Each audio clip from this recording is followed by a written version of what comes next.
everybody from across the land.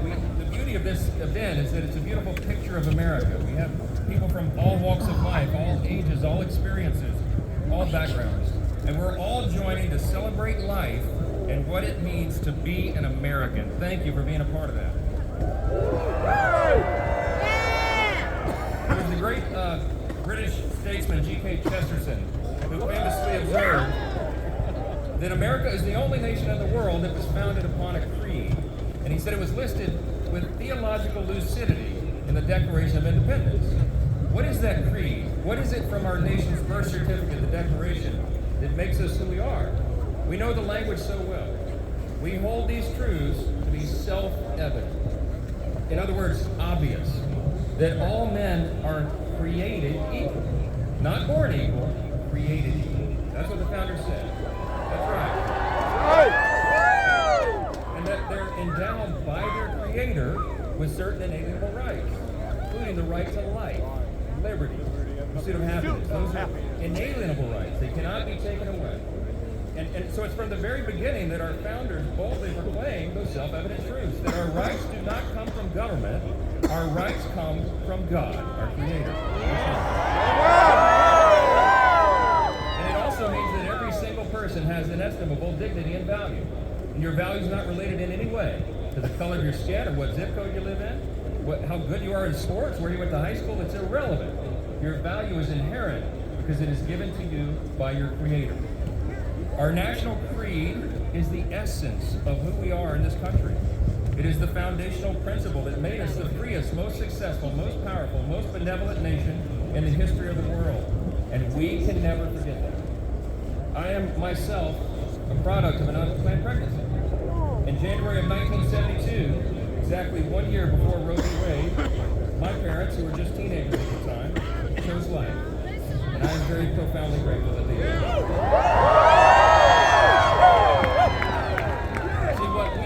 Right now, and I believe the reason all of you are here is you understand that we have to build a culture that encourages and assists more and more people to make that same decision.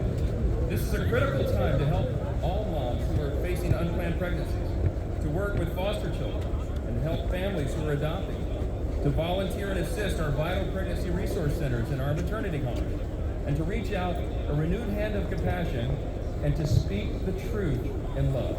That's what we do. All of us can play a role in that really important work.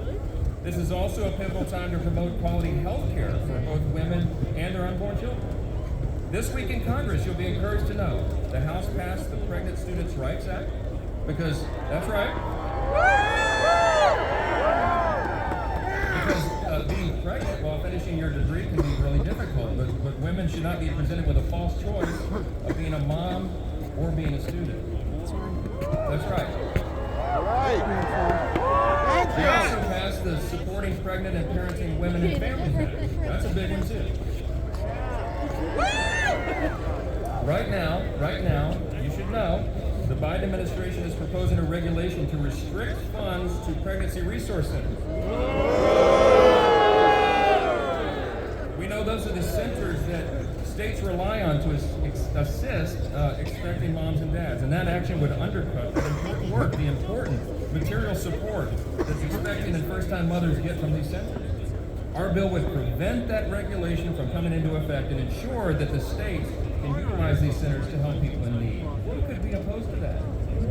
We're passing these bills and we're marching today because it takes a lot of work to convince people that every single human child, every unborn child, has a value that is too profound and precious to the Lord. And we have every reason to be optimistic, my friends, that we can change public opinion. We find encouragement from the leaders of previous generations. We can learn from the great Americans who changed public opinion throughout our history. Abraham Lincoln and Frederick Douglass and Susan B. Anthony. They challenged the prevailing narratives of their day, and they succeeded. And you know how they did that? We have to remember this. This is the key. Their success was grounded in our nation's creed that we just spoke about. And they reminded their fellow Americans about our founding principles, and as Lincoln said in his famous first inaugural, the better angels of our nature. We should do the same thing today. My friends, let's be encouraged, let's press on in hope, and we can join together and make this great difference. I believe that we can. We can stand with every woman for every child, and we can truly build a culture that cherishes and protects life. God bless you. Thanks for braving the weather.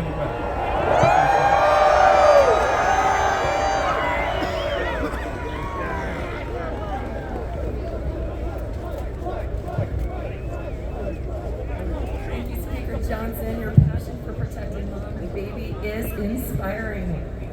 Joining me now are courageous pro-life members of the United States Congress